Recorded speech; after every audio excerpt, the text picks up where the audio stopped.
আলবার্টার শহরে চলছে বিশ্বের সবচেয়ে বড় রেডিও শো ক্যালগেরি স্ট্যাম্পিড।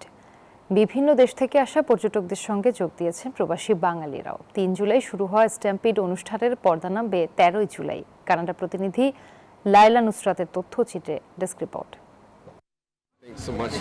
ঐতিহ্যবাহী ক্যালগারি স্ট্যাম্পিড প্রথম শুরু হয় ১৯১২ সালে। এটি কাউবয় খ্যাত ক্যালগারির ইতিহাস, ঐতিহ্য ও সাংস্কৃতিক আইকনিক পরিচয়। বড় বাজারের জমকালো এই উৎসব ১০ দিন ধরে চলবে।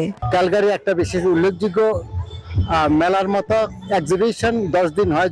জুলাই মাসে এটা ১০ দিন হয়। এটাতে প্রায় ২ মিলিয়ন লোক আসে। স্ট্যাম্পিড ঘিরে এবারও ক্যালগারির ডাউনটাউন সহ বিভিন্ন সড়কে বর্ণিল সাজসজ্জা করা হয়েছে। দর্শনার্থীদের পদচারণায় মুখর আর লোকের লোকারণ্য মিলন মেলার কেন্দ্রবিন্দুতে যোগ দিয়েছে প্রবাসী বাঙালিরাও। পদ্মা সেতু, মেট্রো রেল এবং এলিভেটেড এক্সপ্রেসওয়ে নির্মাণের গর্বিত অংশীদার বসুন্ধরা সিমেন্ট। স্ট্যাম্পিড উইক চলছে।